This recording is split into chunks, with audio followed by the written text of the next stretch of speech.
Hello and good morning. Joe Justice here, coming to you live on January 12th, 2023. We are well into the new year. I hope that you're having a great new year so far. I hope your 2023 is fantastic. We are coming to you for the fourth and final day of our coverage of CES. I've mentioned before that CES is the Consumer Electronics Show. It's always held over in Las Vegas, and it has been held every year since 1967, skipping a couple years due to the pandemic. But now it's been back, and they say it's in full force again. Although what's funny is if you look at some of the press, CES was one of those things that kind of got super huge and kind of out of control, kind of like Black Friday did for a little while. And they say that, the pandemic slowing that down was actually a good thing. So the attendance isn't quite where it was before, but it has come back to kind of standard levels. It's not spiraled out of control like it was before. So this year it was held January 5th through January 8th. And I thought that we would look back through the week. We've been looking back at some of the big takeaways. So today, I thought we would use, of course, we've been using CNET's coverage. I didn't personally go to CES. It would be cool to go, and maybe one year I will. But for the time being, we are going to talk about CES or CNET's coverage of CES. And we're going to look at the 6 big takeaways of 2023 that everybody is talking about at CES. So let's take a look at some of these. So first and foremost, let's take a look at the introduction here. CES is where you need to be if you want to know the future of technology and where it lies. The show floor in Las Vegas was filled with buzzy, headline-grabbing products, weird gizmos, gadgets, and toilet sensors that can read your pee, color change colors with AI sass. And there were products that you aren't likely to buy anytime soon. The real value of the world's largest consumer electronic trade show is how it lays out the vision for where tech will be going in the coming months and coming years. So, the buzzwords on everybody's lips. If there's one thing that everyone at CES can agree on, it's that the sustainability is a priority. Okay, so that's an interesting one. That's definitely... Sustainability is a big topic in 2023, and it's one of the things that everyone talks about. Virtually every company talks about how its products were being made sustainable. That Samsung's partnership with Patagonia to reduce microplastics in the water supply. The Asus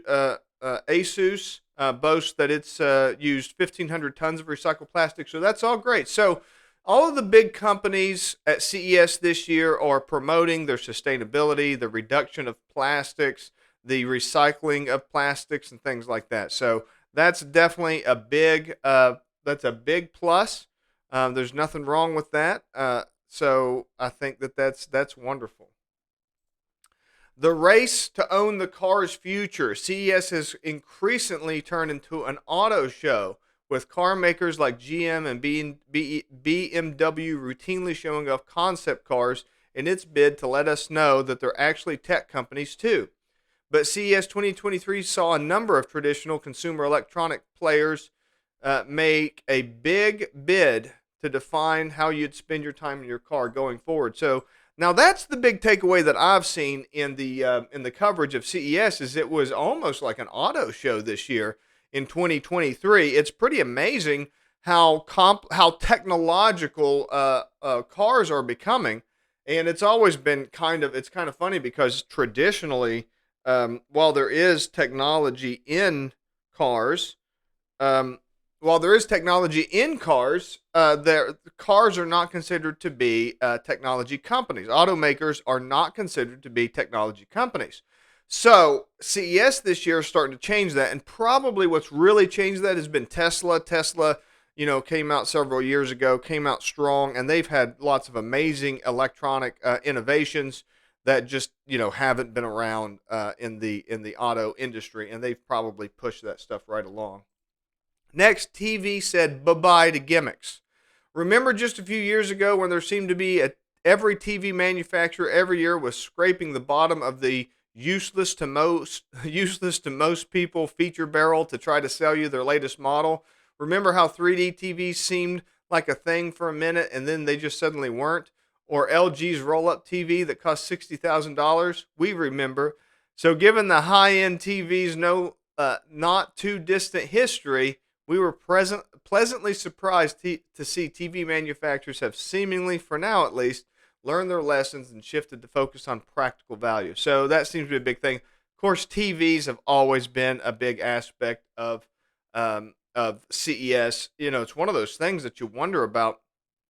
Um, what's left to innovate on the TV? They've tried lots of gimmicks, like the 3D TVs and some of the other things, but you do wonder, like, what's left to innovate? What's left for the TV? So now they're coming out with things like wireless televisions. They're coming out with OLED displays, things like that. So more evolutionary than revolutionary. And so, that's where we're at with TVs. And, the world is not a worse place for it, but it's certainly not anything to write home to mom about, right? Contortionist phone screens are coming. CES has never been a strong phone show. You'll need to wait until next month's Mobile World Congress for more headset reveals. But Samsung managed to create a little buzz with its foldable concept device that flexes in more ways than one. So this has been one of the big things that have come out of CES. The foldable phones, those are coming, and those look pretty cool. They came out with foldable phones a few years back, but there's been lots of questioning of how effective they would be. Are they going to wear out over time? Are they actually going to be useful? So there's been a lot of questions in that regard. So this year has been pretty strong for that. So that's good to see.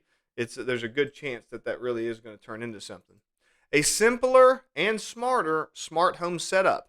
After years of build-up and a handful of delays during the pandemic, Matter, an open-source universal smart home protocol backed by Amazon, Apple, Google, Samsung, and countless others, is finally live.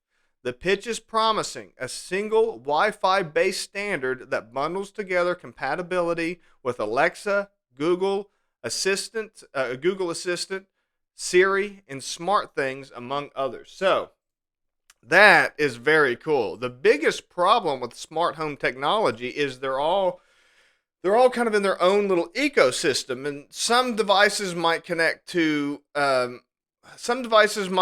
Alexa, others might connect to Google, some might connect to Apple Home. That's a lot of work for developers to be able to make all of these things interact with each other, and sometimes they don't want to do that. So that's a huge downside to being in the smart home field, in the smart home industry, because the changes are they're constantly at you. They're constantly coming up, and what do you focus your energy on? Do you focus your energy on Apple Home? Do you focus your energy on Alexa? Well, with Matter, this open source protocol, maybe they can just focus on that one thing and then rely on the manufacturers like Alexa, Google Assistant, Siri, and all the other ones to make their products compatible with Matter instead. So that can be a great protocol. Might end up being the next best thing. Next, there's a lot of time spent on the toilet. So I'm not going to read this section. We've talked about this quite a bit. There was a lot of stuff going on with the toilets at CES. Lots of health related stuff happening with sensors for the toilet and other things. All kinds of sensors based on health, oxygen, blood pressure, all that kind of stuff. These are big. These might be the technologies of the future. I mean, there's a really good chance for it. I mean, you could have sensors all over your house that measure. I mean, you can learn. In seeing all this stuff, I've done some research, and you can learn a lot from urine. You can learn a lot from, other bodily fluids. You can learn a lot from monitoring blood glucose. You can learn a lot from monitoring heart rate and heart pressure and all the blood pressure and all of these things. So there's a chance that these can be game changers, especially if you get a critical mass of people using them and combine them with artificial intelligence, which is kind of the concept of what they're trying to develop now. if you put all of these things together, you've got your smart wearable devices, you've got your smart toilet, you've got your smart glucose monitor, all this kind of stuff working together. Combine that with AI, and maybe we'll be able to discover, new types of medical interventions, new types of warning signs. Who knows? It could be the future. That's the whole thing with CES. CES is not about what's going to be out next week. It's not about what's going to be out next month. It's typically a look into the far distant future. Um, Whenever you look at CES, that's always one of the coolest things about it, is you kind of get an idea of where things might be in a few years. Of course, most of it ends up being vaporware if you've got any familiarity with it, but we'll see what happens. Well, this has been great going through the coverage of CES this week. Tomorrow, we're going to be doing a tech support live. So if you know anybody that would enjoy being part of that, make sure you tell them to like and subscribe. Hop on here hop on our Facebook page so that you can see that with us and you can ask your questions live. Whether you're having problems with your email or you need a little help, a little advice on cybersecurity, either way, send us, watch us live, ask your question live. We'll be happy to answer it. Thanks for watching our coverage of CES. We will continue to move forward and answer your questions and bring you great content as we move forward into 2023. For now, have a great day, and we'll see you tomorrow.